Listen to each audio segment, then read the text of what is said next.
Selamat malam rekan-rekan semua. Terima kasih sudah bergabung di Beta Talks.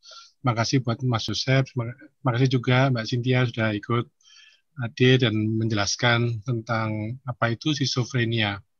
Jadi mungkin nanti ada beberapa hal yang sudah dijelaskan oleh Mbak Cynthia tentang gejala-gejala atau simptomnya dari schizophrenia.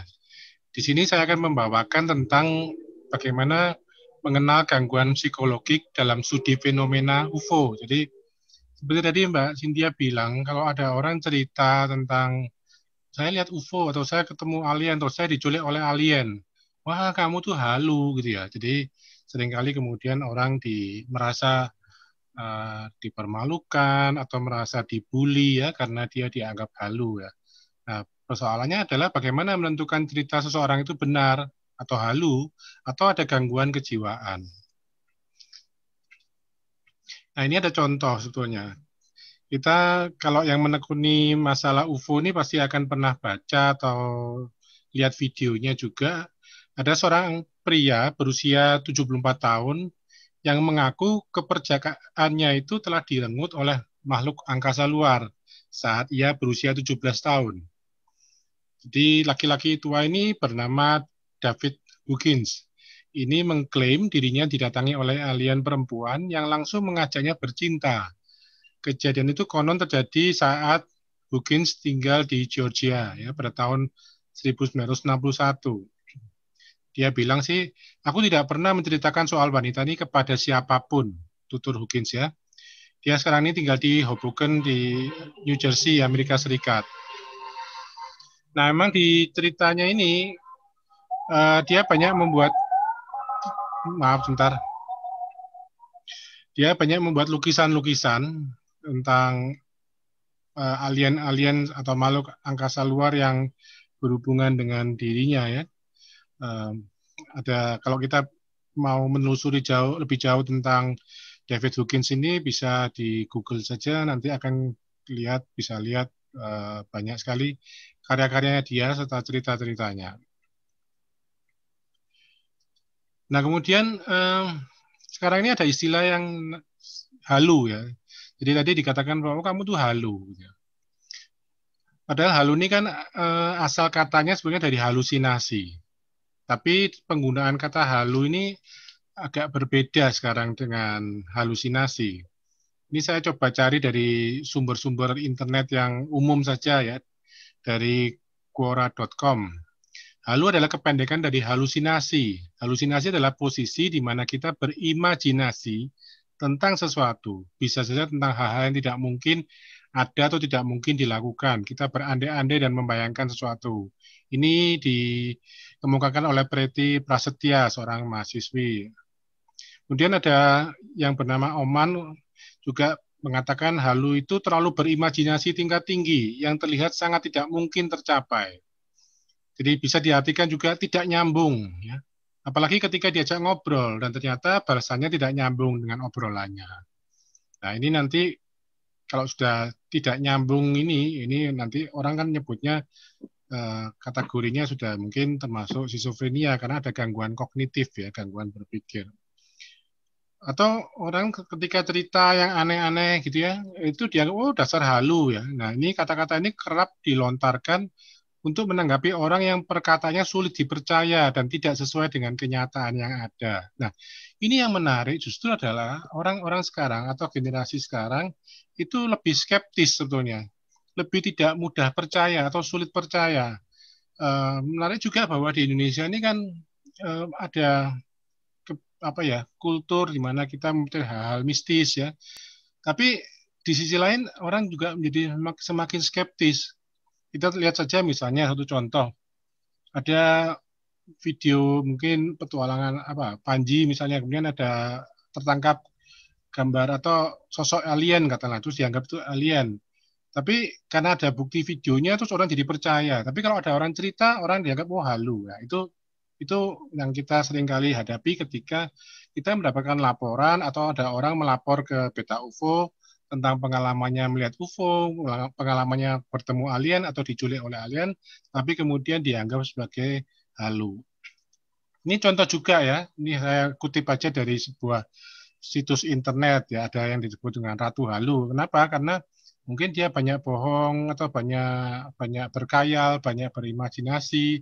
Eh, jadi terlepas daripada ini benar-benar, tapi memang ini eh, ketika orang kemudian eh, menceritakan. Nah, ini penyebabnya juga bisa macam-macam. Nanti kita akan coba lihat apa saja yang bisa menjadi penyebab ya.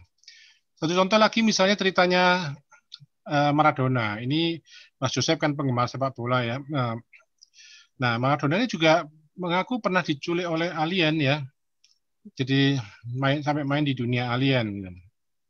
Jadi eh, banyak hal orang yang punya pengalaman ini. Tapi misalnya satu contoh, ketika ada orang yang tidak kita kenal yang kemudian menceritakan pengalamannya kepada kita bahwa dia pernah bertemu dengan alien, mungkin kita tidak langsung bisa percaya. Tapi kalau misalnya saja seorang Maradona yang bercerita, mungkin orang banyak akan jauh lebih percaya. Nah, ini kenapa? Apa bedanya? Apakah faktor bahwa Maradona itu lebih terkenal, artinya kalau orang terkenal itu tidak mungkin bohong atau gimana? Nah, itu yang jadi kajian malam ini yang ingin saya coba sampaikan. Memang kalau kita bicara soal orang itu halu atau tidak mau kita akan bicara soal kenyataan, ya, tentang kenyataan, tentang realita. Apa sih realitas itu? Ya. Memang realitas itu tergantung dari persepsi. Persepsi itu adalah bagaimana kita um, mengamati dan kemudian ya istilahnya meresapi dan kemudian uh, termasuk juga menyikapi ya itu juga tergantung dari keyakinan kita, belief yang kita anut, belief yang kita percayai, dan juga sikap. Nah, ini yang dianggap sebagai hal-hal yang menentukan realitas kita. Mau tidak mau, kemudian ada yang membedakan, yaitu antara apa itu realitas dan apa itu imajinasi. Ya, kita kan mungkin tahu ya, kalau kita misalnya mengalami dipukul misalnya, ya, di perut gitu ya, ya pasti sakit. Nah, itu apakah itu realitas gitu ya? Nah, itu memang sangat tergantung dari pemahaman filosofis juga mau tidak mau, karena ada yang mengatakan bahwa realitas itu sejauh apa yang bisa dicermati atau ditangkap oleh panca indera. Ya, termasuk kalau kulit, mata, ya, telinga, ya, kita merasakan bahwa gula itu manis ya, realitasnya bahwa gula itu manis. Nah, Nah, kemudian itu juga akan menyangkut dengan kebenaran karena kita tadi kan dikatakan bahwa oh kamu halu misalnya, berarti kita yakin bahwa apa yang diomongkan orang itu tidak benar. Nah, apakah kebenaran itu? Apakah kenyataan dan kebenaran itu? Nanti kita juga akan saya akan coba membahas tentang ini. Di sini ada kata-katanya Morpheus yang di film Matrix ya. What is real ya? How do you define real? Bagaimana kita tuh mendefinisikan realitas, kenyataan. Jika kamu berkata bahwa apa yang kamu rasakan, apa yang kamu misalnya cium bau ya, apa yang kamu bisa kecap ya, kemudian itu sebetulnya juga realitas itu sekedar apa ya signal-signal elektrik yang ada di otak kita dan kemudian diinterpretasi aja. Sesuatu itu misalnya satu contoh, durian misalnya, bagi seseorang itu enak, jadi bagi orang lain kan juga bisa tidak enak, mungkin malah menjijikkan misalnya. Jadi realitas itu atau kebenarannya itu nanti bisa juga tergantung dari persepsi, belief, dan sikap. Nah, ini saya akan coba membawakan tentang beberapa jenis atau macam yang mungkin terjadi ya. Dan ini ada di dalam kajian psikologi. Nanti memang kajiannya akan apa ya, berkaitan dengan psikologi dan filosofi juga. Nah, di psikologi itu atau di psikiatri itu ada yang namanya paracosm disorder atau ya gangguan atau fantasi parakosmik sebenarnya. Nah, apa itu? Paracosm disorder ini adalah seseorang itu menciptakan dunianya sendiri. Jadi ada imaginary world. Kalau kita lihat anak-anak ya, misalnya anak-anak yang mungkin suka main tembak-tembakan ya, karena mungkin dia juga suka main game eh, apa misalnya Call of Duty atau mungkin yang lainnya gitu. Itu kadang-kadang kita bisa ngeliat bahwa dia tuh bisa berfantasi di dunianya dengan wah, sus, sus, dua, dua, dua, dua, tembak-tembakan seperti itu ya. Dengan asiknya dia bermain. Gitu ya.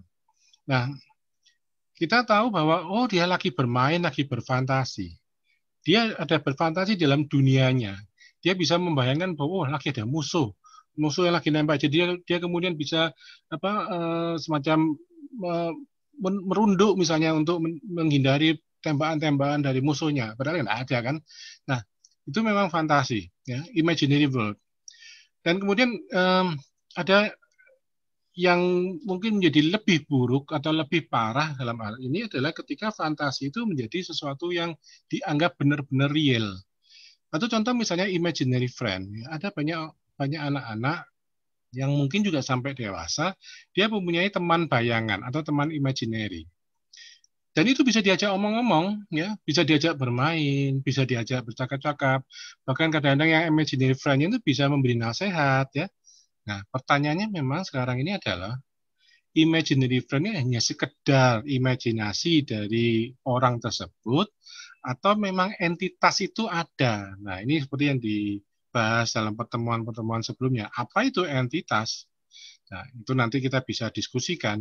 Tapi pertanyaannya memang kalau dalam kajian-kajian UFO ini hanya sekedar imaginary friend, teman bayangan, atau memang entitasnya ada dan ada anak-anak atau orang-orang tertentu yang bisa berkomunikasi, bisa melihat itu. Itu pertanyaannya. Dan itu nanti kita bisa diskusikan. Lalu juga ada lucid dream. Lucid dream itu mimpi yang benar-benar real. Biasanya terjadi pada saat mau tidur dan kemudian tubuhnya kadang-kadang diawali dengan tindian ya atau paralisis gitu. Lalu dia mimpi ya. Tapi mimpinya lucid dream ini benar-benar nyata dan bisa diatur. Dia bisa mengatur misalnya, oh aku mau membuat landscape-nya itu misalnya eh, rumah-rumah kota-kota kuno, misalnya. Itu bisa lucid dream ini. Terus saya mau buat ada zombie-zombie misalnya, karena dia mungkin senang zombie, atau dia mungkin senang peri-peri, atau nah, juga atau dia mungkin senang dengan makhluk-makhluk luar angkasa. Itu lucid dream itu bisa diatur ya. Memang biasanya nanti setelah itu agak melelahkan juga ya, melelahkan secara fisik karena memang butuh semacam ya dalam tanda petik mungkin energi untuk membangun lucid dream-nya ini. Nah, ini memang juga dikatakan di salah satu definisi tentang parakosm ini itu sebuah dunia imajinasi yang diciptakan ya oleh seseorang di pikirannya. Jadi fantasi ini bisa meliputi orang-orang ya, binatang ya. Jadi dia bisa menciptakan mungkin binatang-binatang yang apa ya, yang seperti di Beautiful Creatures itu ya. Itu dia bisa menciptakan binatang-binatang yang fantasi ya, mistis gitu ya. Atau juga ada yang memunculkan entitas-entitas yang berhubungan dengan aliens-alien atau luar angkasa. Jadi ini kalau dalam kajian psikologi ada yang namanya paracosm disorder karena jelas dalam kajian psikologi arus utama atau mainstream itu kan tidak dikenal adanya makhluk luar angkasa ya. Jadi tidak tidak dianggap belum ada bukti tentang alien, tentang makhluk luar angkasa. Sama halnya juga bahwa walaupun manusia itu sudah terbukti ada, binatang-binatang itu terbukti ada, tapi dalam paracosm disorder ini dia menciptakan dunianya sendiri. Dia masuk dalam dunia ini. Tadi seperti dikatakan oleh Mbak Cynthia, itu juga bisa muncul melalui kalau misalnya kita katakanlah ada yang mengkonsumsi LSD atau mungkin juga jamur-jamur halusinogen ya. Nah, kalau mengenai skizofrenia tadi sudah dijelaskan juga tentang gejala-gejalanya. Umumnya dibagi tadi ya dalam dua, positif dan negatif. Positif itu yang jelas-jelas nampak dan mengganggu gitu ya. Sebenarnya semuanya mengganggu pasti, karena gini, definisi atau batasan dianggap mengganggu atau gangguan kejiwaan itu adalah dia membahayakan dirinya sendiri dan atau orang lain. Jadi kalau selama eh, simptom-simptom atau gejala-gejala itu tidak sampai membahayakan dirinya, ya dirinya atau diri orang lain tidak apa-apa. Tapi kalau sampai membahayakan dirinya atau orang lain, ya itu harus disikapi dengan serius. Membahayakan dirinya itu misalnya bunuh diri ya, menyakiti diri. Contohnya dia tidak mau mandi ya selama berminggu-minggu ya, kan bisa sakit ya. Dia tidak mau makan. Dia tidak mau keluar dari kamar, hanya mengurung diri di kamar ya. Walaupun sekarang memang zamannya harus tinggal di dalam rumah, tapi dia ada orang yang dulu punya punya cerita diceritakan bahwa dia tidak mau keluar dari kamarnya. Itu yang di film Aviator, yang salah seorang pengusaha juga padahal. Nah, itu eh, batasannya. Jadi kalau dia sampai mengganggu, membahayakan dirinya atau orang lain, itu dianggap sebagai gangguan kejiwaan. Termasuk misalnya dia punya pikiran sehingga akhirnya membunuh orang lain, ya, menyakiti orang lain, menyakiti binatang, itu dianggap sebagai gangguan kejiwaan. Nah, yang positif itu ada yang sifatnya tadi delusi, ya, kemudian halusinasi, dan ada eh, kalau bicara itu tidak teratur, jadi bisa lompat-lompat gitu ya, dan membingungkan yang mendengarkan. Nah, yang negatif ya tadi sudah juga dijelaskan, perasaan yang flat ya, jadi orang lain ketawa lihat film lucu gitu dia enggak gitu ya. Kemudian reduced speech ya, tidak banyak ngomong, misalnya banyak diem ya, dan lack of initiative ya, kehilangan atau kurang inisiatif, jadi pasif gitu ya. Ya mungkin tidak bersemangat. Nah, ini saya coba bahas yang terutama akan bisa berhubungan dengan fenomena UFO ya. Pertama yang gangguan delusi. Gangguan delusi adalah suatu jenis gangguan mental serius yang dikenal dengan istilah psikosis ya. Jadi kalau misalnya ada yang uh, dirinya lah atau mungkin orang dekatnya atau temannya yang pernah misalnya didiagnosis oleh dokter jiwa misalnya sebagai psikosis, pada umumnya itu ada gangguan delusi. Nah, apa itu? Ini ditandai dengan ketidaksinambungan antara pemikiran, imajinasi, dan emosi dengan realitas yang sebenarnya. Tadi dicontohkan oleh Mbak Cynthia, misalnya orang merasa dirinya sebagai Superman. Di Indonesia ini sebetulnya cukup banyak orang yang merasa dirinya sebagai Ratu Adil, ya, merasa dirinya sebagai Satrio Piningit, merasa dirinya sebagai ya katakanlah mungkin ya ada yang salah satu mungkin yang kita juga kenal itu merasa dirinya Imam Mahdi ya, atau mungkin merasa dirinya Nabi ya, itu kan banyak. Jadi itu orang-orang ini mengalami delusi. Jadi dan seringkali memiliki pengalaman yang jauh dari kenyataan. Penderita gangguan delusi meyakini hal-hal yang tidak nyata atau tidak sesuai dengan keadaan sebenarnya. Nah, ini kan juga baru-baru ini atau tahun lalu misalnya itu ada yang mengaku raja gitu ya, atau mengaku punya punya kerajaan yang punya empire yang sangat bisa menentukan dunia ini seperti apa ya, seperti itu ya. Jadi walau sudah terbukti bahwa apa yang diyakini penderita berbeda dengan kenyataan, penderita tetap berpegang teguh pada pemikirannya. Dia tetap yakin bahwa dirinya memang seorang misalnya raja, dirinya memang seorang nabi misalnya atau lain sebagainya. Jadi itu adalah gangguan delusi. Nah, jenis-jenisnya misalnya adalah paham kebesaran, grandios. Grandios ini itu paham kebesaran atau megalomania ini memiliki keyakinan atas akan kekuasaan, kecerdasan, identitas yang membumi. Jadi seperti tadi ya, dia merasa dirinya itu Satrio Piningit atau Ratu Adil atau dan sebagainya itu. Kemudian erotomania. Erotomania ini meyakini dirinya sangat dicintai oleh seseorang. Seringkali terjadi ya, seorang yang menjadi objek delusi adalah orang-orang terkenal, misalnya bintang film. Oh, bintang film ini itu pacar saya itu. Nah, seperti itu ya. Jadi berkedudukan penting ya. Jadi dia merasa bahwa dia dicintai oleh orang itu. Cinta secara erotis ya. Nah, penderita umumnya nanti kadang-kadang kalau itu bisa dia jangkau, bisa temui, dia akan menguntit dan berusaha melakukan kontak dengan objek delusinya. Jadi mungkin mengejar, mengirim-ngirim bunga, mungkin mengirim-ngirim apalah gitu ya. Itu erotomania. Atau paham kejar. Nah, ini yang sering orang disebut dengan paranoid ya. Paham kejar ini penderita merasa dirinya terancam karena yakin bahwa ada orang lain yang mau menganiaya dirinya, memata-matai atau berencana mencelakainya.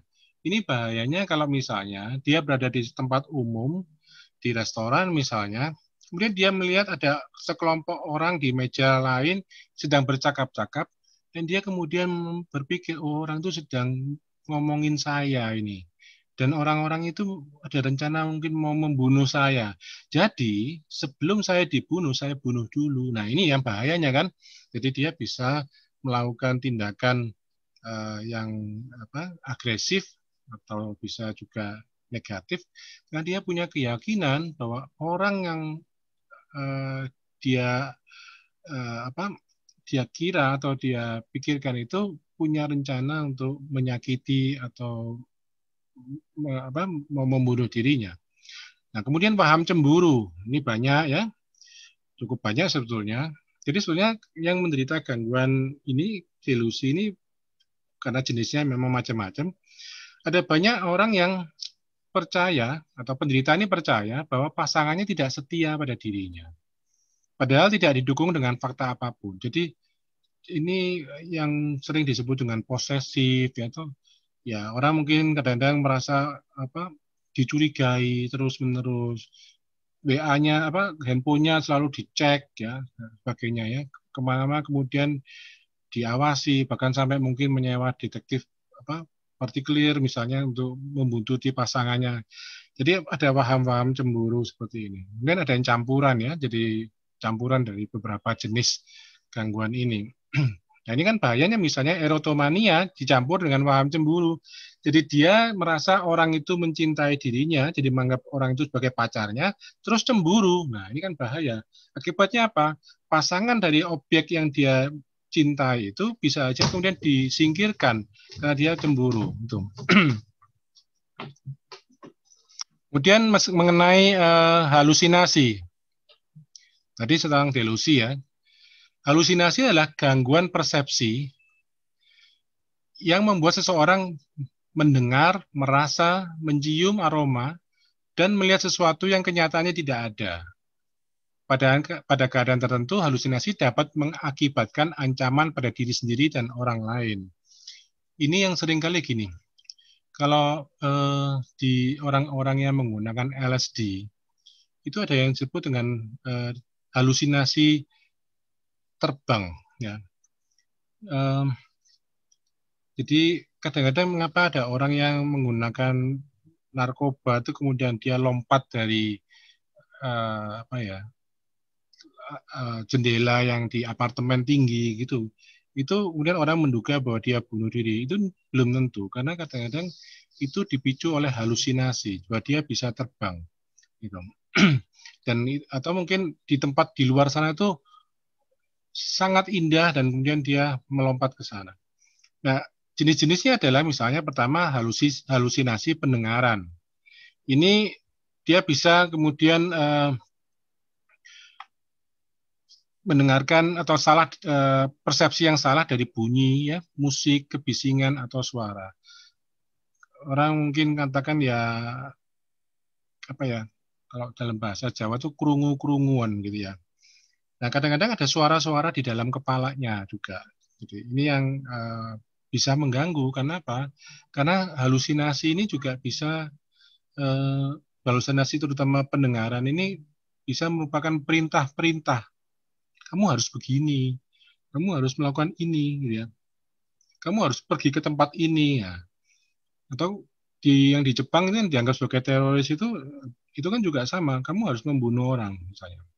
Dan cukup banyak orang-orang di luar sana yang mungkin akses senjata apinya cukup mudah, akhirnya kemudian membunuh orang-orang dan seringkali diakhiri dengan bunuh diri karena juga ada depresinya. Nah, suara dapat didengar baik di dalam atau di luar kepala seseorang.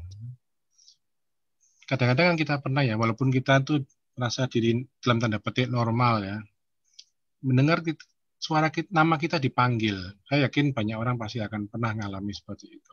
Padahal tidak ada yang memanggil kan.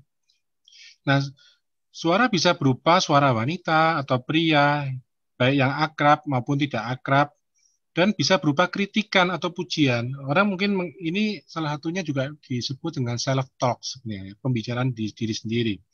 Nah, bahayanya adalah kalau itu suara-suara itu berupa kritikan, itu bisa membuat orang ini menjadi tidak percaya diri ya.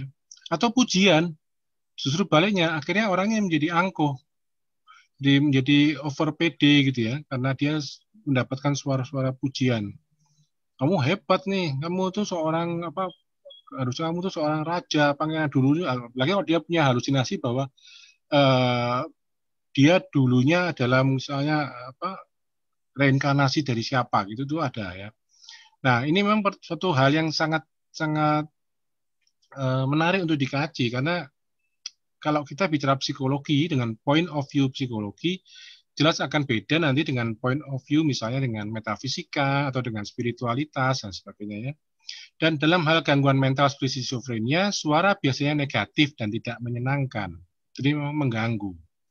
Pada penderita skizofrenia, gejala umum adalah mendengar suara orang yang bercakap-cakap dan berkomentar. Ketika yang mendengar suara-suara berbicara, biasanya itu adalah suara dua orang atau lebih yang berbicara pada satu sama lain. Mendengar kritikan atau komentar tentang dirinya, ya, perilakunya atau pikirannya. Nah, ini seperti tadi, dia misalnya duduk di sebuah restoran, kemudian dia bisa mendengar dalam tanda petik orang di seberang sana, di meja yang lain tuh membicarakan dirinya, padahal dia tidak. Nah, itu seperti kan dia punya telinga seperti Superman gitu ya, bisa mendengarkan jarak jauh gitu. Tapi ini memang bisa terjadi pada penderita yang mengalami halusinasi pendengaran. Di lain waktu, suara dapat memberitahu untuk melakukan sesuatu atau menjadi perintah. Yang berikutnya adalah halusinasi pengecapan ya. Jadi dia merasa apa mulutnya lidahnya itu merasa sesuatu gitu. Kemudian ada halusinasi penciuman, olfaktori. Nanti ini juga bisa mengganggu karena biasanya bau yang dicium itu tidak menyenangkan, bau yang tidak sedap ya. Padahal sebenarnya bau itu kalau orang lain tidak bisa mencium tidak ada gitu ya. Ada halusinasi sentuhan ya. Nah ini dia merasa dipegang atau disentuh orang lain, padahal tidak ada orang. Ya. Nah kadang-kadang nanti ini dihubungkan nanti dengan wah ini disentuh makhluk halus ya, bisa saja seperti itu. Disentuh oleh jin misalnya. Gitu. Nah kemudian halusinasi penglihatan. Ini adalah sebuah persepsi yang salah pada pandangan. Isi dari halusinasi dapat berupa apa saja, seperti bentuk, warna, kilatan cahaya. Tapi biasanya orang atau tokoh-tokoh seperti manusia munculnya. Jadi kalau misalnya dia melihat sosok, itu akan sosoknya seperti manusia. Misalnya seseorang merasa ada orang berdiri di belakangnya, meskipun tidak ada siapa-siapa. Terkadang mungkin mengalami persepsi yang salah dari salah seorang tokoh yang berkaitan dengan agama. Ya, entah mungkin misalnya melihat ada setan, ya, melihat ada jin, melihat ada apa, ya siapa mungkin ya, mungkin yang dianggap sebagai nabi-nabi ya atau malaikat dan sebagainya ya. Itu bisa merupakan halusinasi penglihatan. Kemudian ada juga halusinasi somatik, di mana dia mengalami perasaan tubuh yang nyeri parah gitu ya, seperti disayat, dipotong dan sebagainya seperti itu. Nah, ini juga ada yang lain yang saya akan lompat lagi nanti ke hal lain, yaitu ini disebut dengan sindrom Alice in Wonderland. Nah, sindrom Alice in Wonderland ini atau ABS ini dikenal juga dengan istilah Touch syndrome atau dysmetropsia ya. Adalah kelainan neurologis langka memang, jarang terjadi, yang ditandai dengan distorsi persepsi visual, citra tubuh dan pengalaman waktu. Jadi ada disorientasi waktu, ada juga merasa dirinya tubuhnya itu menjadi besar gitu ya, atau menjadi tubuhnya terlihat menjadi sangat kecil dan orang lain menjadi sangat besar. Ini ada gejala seperti ini. Ini hanya untuk pengetahuan saja ya bahwa ada seperti ini. Jadi kadang-kadang mungkin ketika orang misalnya melihat di hutan gitu misalnya, mungkin dia bertemu sosok, orangnya tinggi besar ya, mungkin ada 20 meter. Mungkin dia mengalami sindrom Alice in Wonderland ini, bahwa dia merasa tubuhnya menjadi kecil. Seperti itu. Nah, ini yang menarik sebetulnya, yaitu yang disebut dengan fantasi prone personality. Apa itu ya? Jadi fantasi prone personality atau kepribadian rawan fantasi adalah watak atau ciri kepribadian di mana seseorang mengalami keterlibatan yang luas dan mendalami seumur hidup dalam fantasi. Disposisi ini merupakan upaya setidaknya sebagian untuk lebih menggambarkan imajinasi yang terlalu aktif atau hidup di dunia mimpi. Hampir mirip dengan paracosm disorder itu ya.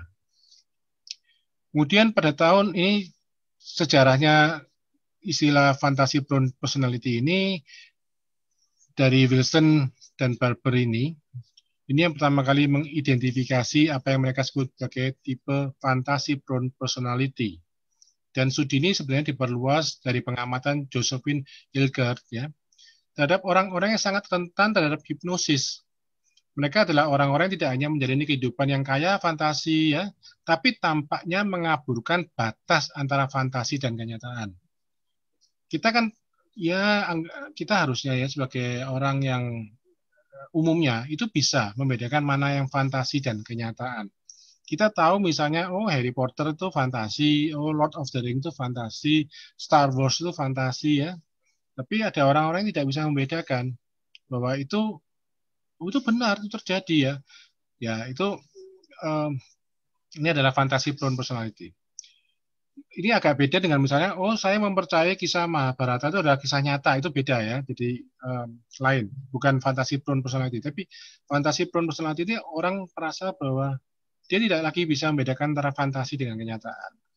Dan ini ada 14 karakteristik ya umumnya. Yaitu yang pertama, menjadi subjek hipnotis itu yang sangat baik. Jadi orang ini memang gampang dihipnosis. Dia memiliki teman bermain imajiner sebagai seorang anak. Ya, ketika dia anak-anak, dia punya teman bermain imajiner. Ini salah satu karakteristiknya. Menurut studinya Wilson, Barber, dan juga Josephine Hilgard ini. Sering berfantasi sebagai seorang anak. Kemudian mengadopsi identitas fantasi. Jadi ini maksudnya tadi ya, seperti tadi, oh saya ini adalah seorang Superman. Atau misalnya dia fantasinya apa? Misalnya superhero gitu ya, dia menjadi mengadopsi identitas itu. Atau mungkin fantasinya wayang ya, bisa saja. Kemudian mengalami sensasi yang dibayangkan sebagai nyata, memiliki persepsi sensorik yang jelas, menghidupkan kembali pengalaman masa lalu, mengklaim kekuatan psikis gitu ya. Nah, ini kadang-kadang agak sensitif mungkin ya bagi teman-teman yang mungkin bisa punya kemampuan psikis ya, termasuk yang sering disebut dengan indigo dan sebagainya ya. Ini kembali lagi ya, ini point of view-nya memang dari segi psikologi. Paling tidak kita punya background pengetahuan tentang itu.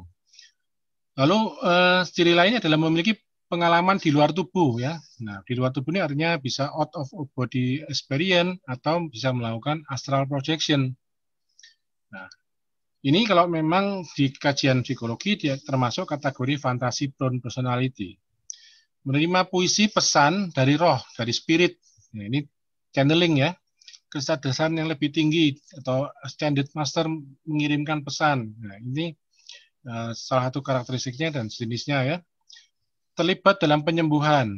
Jadi ini mempunyai kemampuan dianggap terapis dan sebagainya seperti itu, menghadapi penampakan, maksudnya dia melihat sosok-sosok itu ya, mengalami halusinasi hipnagogik, ya mimpi bangun itu dia mimpi merasa dirinya sadar ya, dalam mimpi ya, gitu. Melihat citra hipnagogis klasik seperti roh dan sebagainya atau monster atau apa gitu ya. Termasuk juga alien-alien ini. Nah, ini memang tentunya akan jadi pro dan kontra ya dalam studi fenomena UFO nih.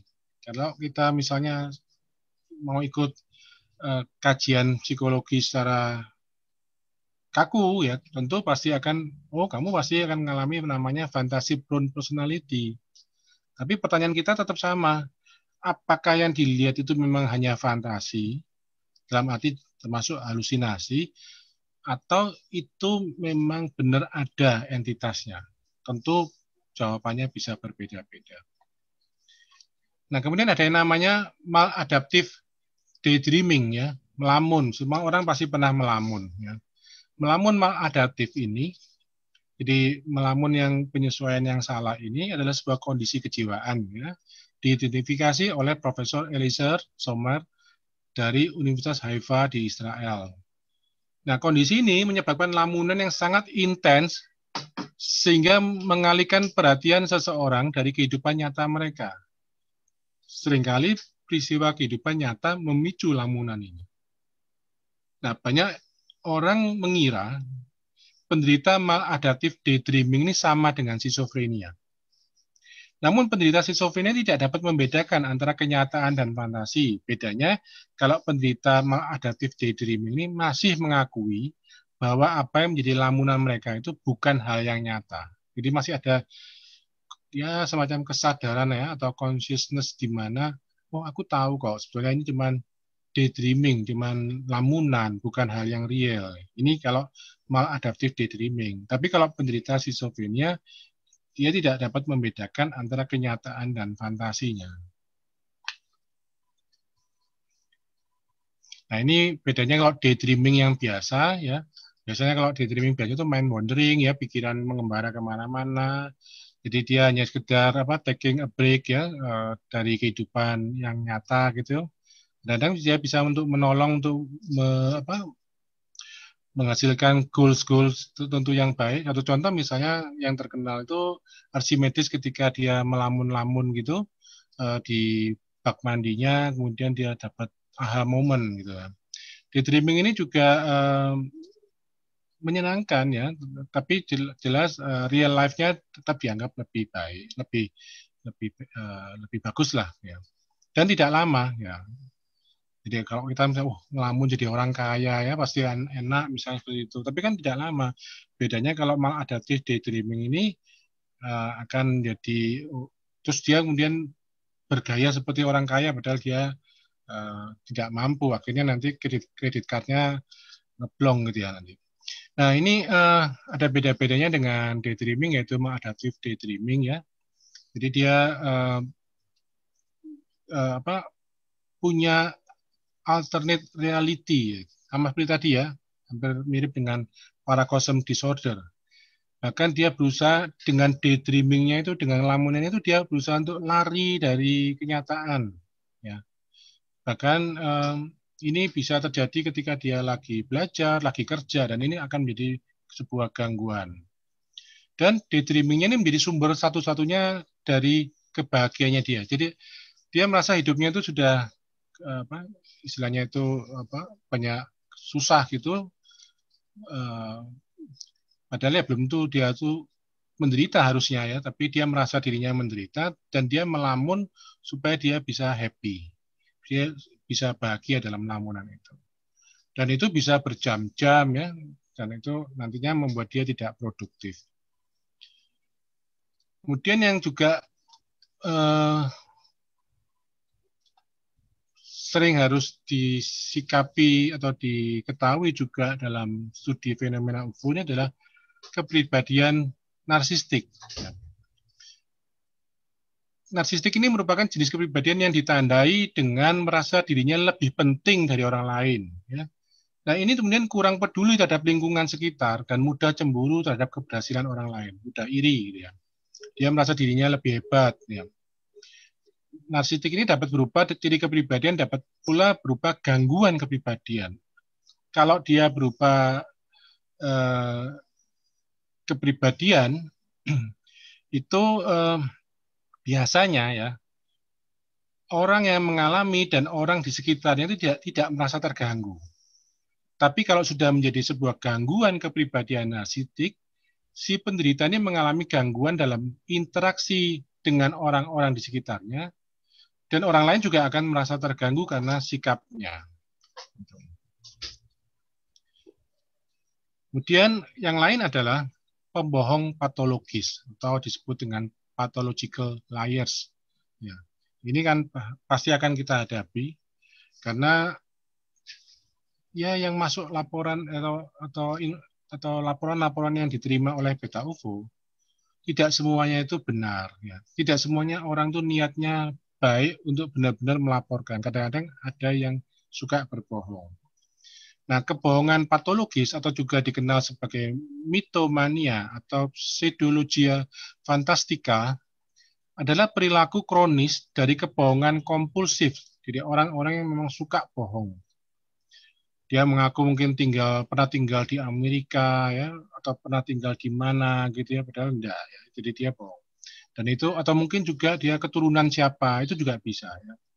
Karena untuk mengangkat derajatnya dia gitu itu juga bisa.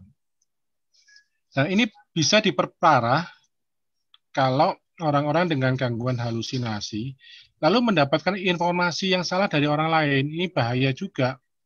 Jadi satu contoh misalnya orang yang kemudian diberitahu oleh orang lain bahwa kamu ini adalah reinkarnasi dari misalnya makhluk luar angkasa. Kemudian dia percaya dan dia kemudian meyakini itu. Jadi itu semacam ya kalau mungkin istilahnya placebo. Jadi ada orang yang kemudian melabel dirinya seperti itu dan dia kemudian meyakininya seperti itu. Tapi ini kalau bicara soal pembohong patologis, itu orang-orang seperti ini akan merasa lebih nyaman ketika dia berbohong daripada berkata jujur. Menurut psikolog Dr. Michael Barton ini dari Psychology Life Well, itu berbohong akan menjadi kebiasaan sehari-hari seseorang pembohong patologis. Ini tadi sudah disebutkan ya, disebut dengan pseudologia fantastica. Nah, biasanya ini berbohong terus-menerus, kompulsif, dan terencana. Saya pernah menangani kasus juga, ada orang yang ada gejala erotomania, jadi dia merasa bahwa dicintai oleh seseorang, dan kebetulan seseorang ini justru adalah seorang pemuka agama, ya, yang harusnya tidak menikah, ya, selibat gitu ya.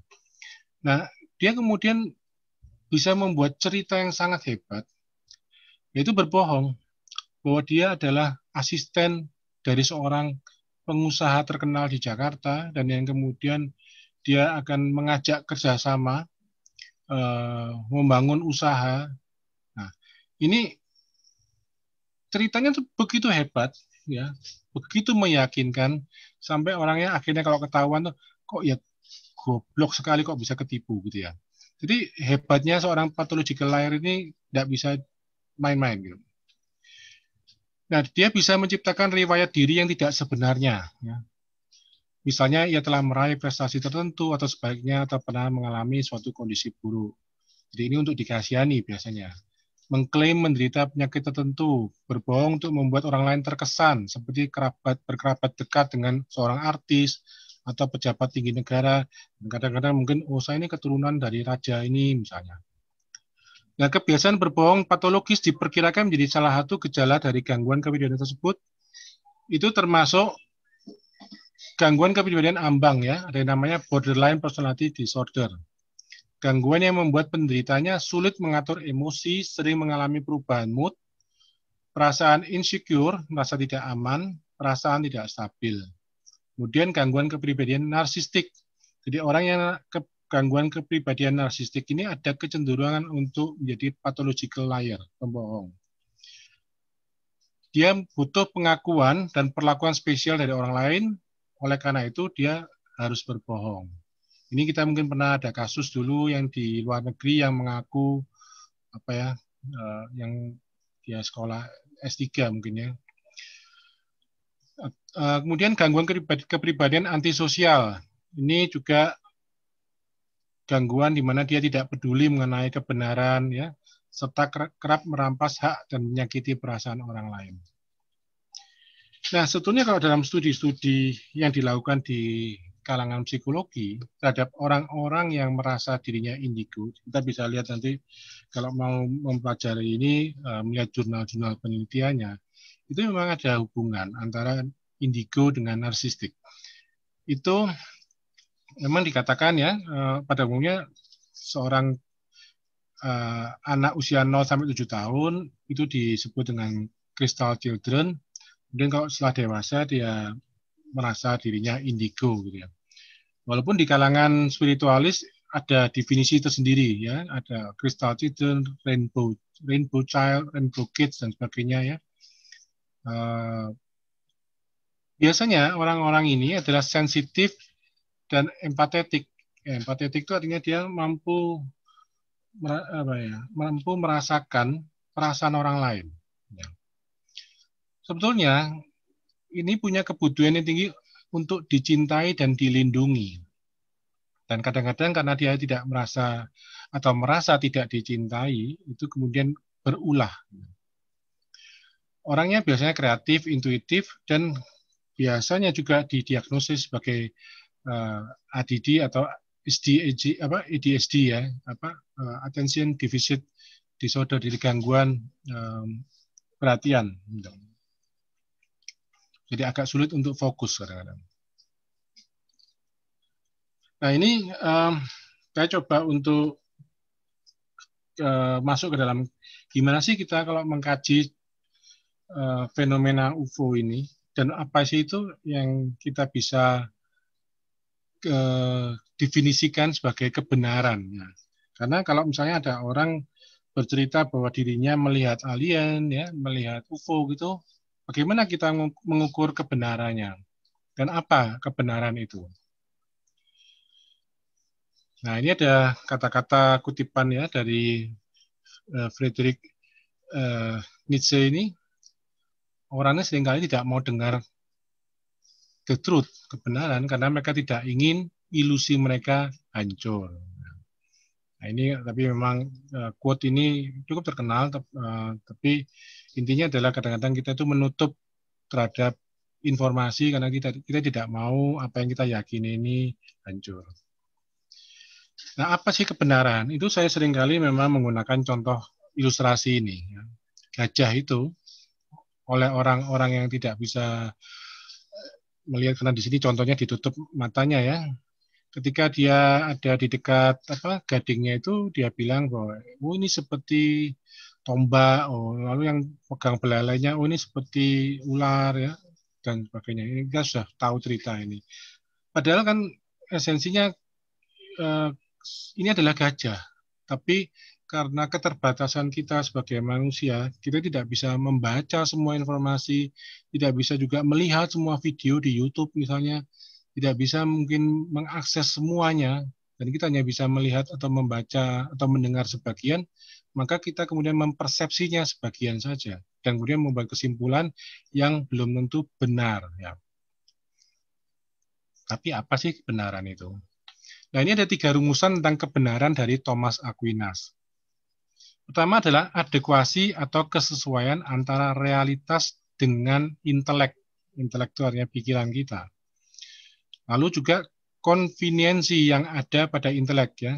Convenient itu apa ya? Semacam kenyamanan ya. Kalau kita merasa cocok, nyaman dengan intelek, maka kita anggap benar. Dan pengetahuan atau pernyataan merupakan akibat dari kebenaran. Ini menurut Thomas Aquinas. Nah, apa yang dimaksud ini saya coba berikan contoh. Apakah ini benar gambar sapi? Ya, saya nggak mau bilang apakah ini benar sapi, karena ada orang yang protes, ini bukan sapi, ini cuma gambar sapi ya. Jadi saya tanya, apakah ini benar gambar sapi? Ya benar, karena apa? Karena ada kesesuaian antara realitasnya apa? Ya gambar sapi ini, dengan intelek kita. Benar.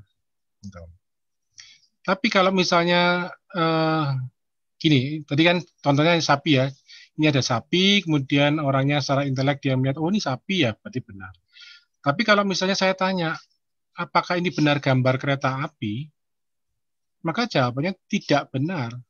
Karena tidak ada kesesuaian antara realitas, dalam hal ini adalah gambar ini, dengan intelek kita.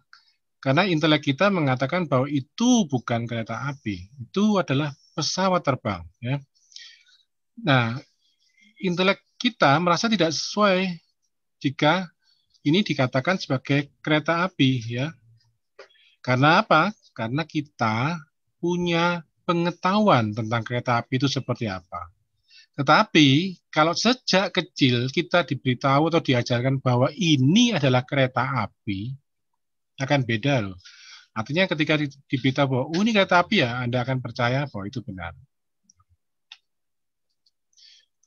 Nah, lalu ketika orang melihat UFO, ya, ini ada orang, oh UFO itu di langit ya. Tapi orang yang melihat bahwa itu UFO, oh bukan kok, itu menurut aku adalah balon udara, menurut aku itu burung misalnya, menurut saya itu cuma serangga, atau menurut saya itu cuma kotoran di lensa misalnya ya. Nah itu akhirnya tidak terjadi kecocokan, sehingga dia kemudian menyimpulkan bahwa apa yang diomongkan oleh saksi mata itu tidak benar, dan bahasa yang kemudian tidak menyenangkan adalah dia, oh kamu halu, ya. Ya, ini repotnya di situ.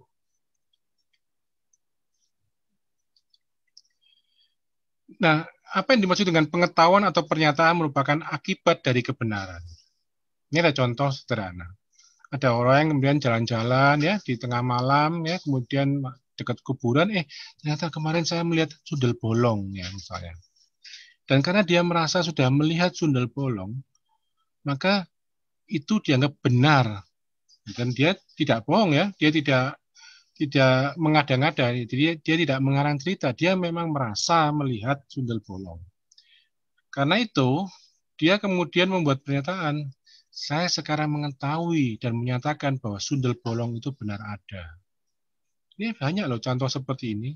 Ada orang yang dulu tidak percaya ada UFO, tapi ketika dia merasa kemudian melihat UFO atau melihat sesuatu yang aneh di langit sedang terbang gitu, oh sekarang saya baru yakin bahwa UFO itu ada. Dan banyak orang yang tidak percaya pada UFO, kenapa? Ya karena saya belum lihat, gitu. Jadi karena pengetahuannya belum menjadi kenyataan buat dirinya, jadi dia menganggap hal itu tidak benar. Jadi ini hubungannya realitas dengan intelek menjadi benar, menjadi pengetahuan, jadi dia tahu. Jika Anda tahu, maka Anda tahu bahwa itu menjadi sebuah kebenaran. Nah, mengenai pengertian benar itu memang ini ada beberapa ya. Kelakuan benar kalau sesuai dengan batin, pengetahuan benar kalau sesuai dengan kenyataan. Kenyataan disebut benar karena terbuka untuk dikenal. Persoalannya adalah alien dan UFO ini kenyataannya tidak terbuka untuk dikenal. Maka kebenarannya dipertanyakan. Jadi ini harus jadi pegangan kita sebetulnya. Kita harus maklum bahwa UFO dan alien ini kenyataannya, realitinya, itu tidak terbuka. Tidak bisa kita lihat seperti kita misalnya mau melihat ayam, mau melihat kucing gitu ya. Itu kan terbuka untuk dikenal. Sehingga kebenarannya juga dipertanyakan. Nah, contoh misalnya, kita dapat evidence atau bukti berupa foto. Bagaimana sikap kita terhadap kenyataan? Nanti ada yang bilang bahwa, oh ini hoax, ini cuma Photoshop misalnya, ini cuma CGI misalnya. Orang dengan gampang sekali seperti itu, padahal dia bukan expert di bidang misalnya kajian fotografi atau kajian video misalnya. Tapi orang dengan mudah membuat penilaian. Lalu bagaimana juga sikap kita saat ada yang bersaksi bahwa dirinya telah melihat UFO atau bahkan kontak dengan alien, diculik oleh alien. Ya. Bagaimana sikap kita ketika mendapatkan informasi seperti itu? Memang ada dua sikap ekstrim. Ya. Sikap ekstrim yang pertama adalah disebut dengan pesimisme. Orang tidak percaya akan kemampuan akal budi manusia untuk memahami kebenaran. Bentuk pesimisme itu bisa skeptisisme, fenomenisme, dan agnotisme. Skeptisisme itu menegaskan ketidaktahuan total mengenai kebenaran. Aku tidak percaya. Jadi skeptisnya. Fenomenisme itu menekankan ketidaktahuan yang bersifat parsial dan luar, ya. Lalu agnotisme itu merupakan perpaduan antara fenomenisme dan skeptisisme. Seseorang agnostik lebih bersifat tidak mempedulikan soal kebenaran. Nah, yang kedua adalah optimisme yang berlebihan, yaitu sikap yang menekankan bahwa kita mengetahui kebenaran secara tuntas, total, langsung jelas. Jadi, ini kalau misalnya dalam bidang UFO ini yang kedua ini disebut dengan believers biasanya. Oh, dia sangat percaya, dia optimisme yang berlebihan. Ada orang cerita UFO, dia langsung percaya. Nah, sehubungan dengan sikap orang menerima, itu ada dua memang. Pertama cinta, dan kedua kecongkaan. Ini kalau cinta, dia membuka dan menyediakan kehendak untuk mendengar apa yang dinyatakan oleh kenyataan sehingga bersedia menaati tuntutan dan kenyataan. Ini maksudnya sebetulnya, kalau dalam bahasa yang umum adalah, dia mempunyai pikiran yang open-minded. Ya. Dia mau membuka diri. Ya. Sementara yang close-minded itu ya artinya lebih dikatakan sebagai kecongkaan. Tidak bersedia mendengar apa yang dikatakan oleh kenyataan dan memberi isi menurut keinginannya sendiri. Misalnya tadi, oh itu halu, ya. Oh itu hoax. Jadi itu menurut kenyataan, menurut dirinya sendiri, ya. Menolak pengabdian, menolak ketaatan dan kebaktian terhadap kenyataan setelah cenderung untuk menguasai. Memang bahasanya bahasa filosofis di sini, ya. Jadi sikap ini membahayakan keterbukaan bagi kenyataan yang menyatakan diri. Artinya apa? Ada orang yang mau cerita tentang pengalamannya bertemu UFO atau bertemu alien. Ini orang menjadi ragu-ragu. Kenapa? Dia takut diklaim kamu schizofren, kamu sakit jiwa, kamu halu, kamu mabuk, dan sebagainya. Ini ada kata-kata menarik sebelum saya akhiri ini. Jadi for those who believe, bagi orang yang percaya, dia tidak butuh bukti. Tapi bagi orang yang tidak percaya, bukti apapun ya, tidak akan bisa memuaskan dirinya. No proof is possible. Nah, being open-minded is merely to willingness to consider evidence ya. Artinya apa? Kalau orang open-minded itu ya, itu bukan berarti dia harus terima loh ya. Jadi jangan sampai kalau misalnya ada orang yang kemudian mengatakan bahwa oh itu bukan UFO ya, itu setelah saya teliti itu adalah kesalahan dalam kamera atau kesalahan apa gitu. Nah, tapi kemudian orangnya dikatakan bahwa kamu tidak open-minded. Nah, itu salah juga. Karena being open-minded itu tetap menuntut adanya, dia mau menerima kalau ada bukti ya. Gitu. Tapi kalau misalnya dia memang tidak mau menerima ada bukti, ya dia akan disebut dengan close-minded. Oleh karena itu, sikap yang saya tawarkan dalam bagaimana kita meneliti soal UFO adalah open-minded skeptik. Saintis itu membutuhkan sikap yang open-minded, ya, atau dapat menerima ide-ide yang baru walaupun itu juga berbeda asalkan sesuai dengan kaidah-kaidah ilmu pengetahuan. Sehingga open-minded itu seharusnya juga ada keseimbangan dengan sikap yang skeptis, ya. Skeptis itu artinya meragukan sesuatu, ya. Jadi harus punya sikap meragukan, jangan langsung percaya. Lalu bagaimana menguji sebuah laporan? Yang pertama memang paling mudah dan itu memang jadi suatu pegangan adalah kredibilitas saksi atau pelapor. Oleh karena itu penting misalnya dilihat latar belakang pekerjaannya, latar belakang keluarganya, latar belakang pendidikan, apakah dia memang pernah ada riwayat gangguan kejiwaan, apakah dia ada riwayat apa gitu, itu perlu diketahui ya. Artinya harus mengukur kredibilitas saksi. Karena walaupun misalnya contoh, jika yang mengatakan seseorang yang bisa dipercaya, maka laporannya lebih bisa diterima, ya, karena dia kemungkinan berbohongnya lebih kecil atau tidak ada. Lalu juga mengujinya dengan cara melihat konsistensi laporan. Ini sebetulnya hal-hal yang juga sama ketika seorang penyidik atau penyidik di bidang hukum gitu misalnya melakukan investigasi. Lalu apa ada bukti pendukung atau tidak? Jumlah saksinya berapa? Kalau saksinya lebih dari satu, itu umumnya lebih bisa dipercaya, lebih meyakinkan. Apa ada foto atau ada video ya, atau ada artefak ya, benda-benda yang bisa dijadikan sebuah bukti, bekas yang ada mungkin di tanah terbakar atau luka di tubuh dan lain-lain. Lalu apa intensi dari pelapor? Apa uang misalnya? Oh, saya punya foto UFO atau saya punya misalnya ini ada batu ini ada hubungannya dengan alien UFO, tapi kalau mau ya 1 juta rupiah ya atau mungkin 10 juta ya.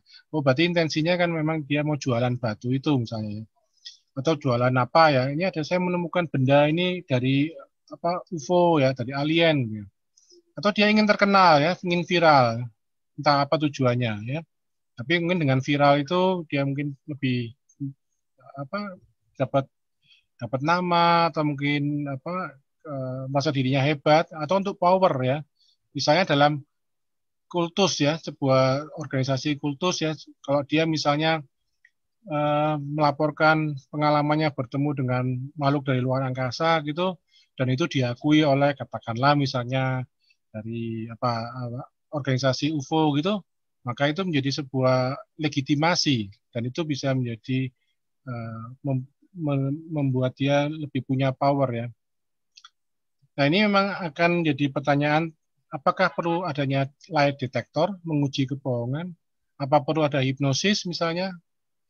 Dan juga ingat bahwa ketika kita menguji saksi ya atau orang yang mengalami pengalaman bertemu atau melihat UFO atau bertemu atau diculik oleh alien, ini sangat tergantung dari pengetahuan, persepsi, belief, sikap, dan kemampuan dari penguji atau investigator.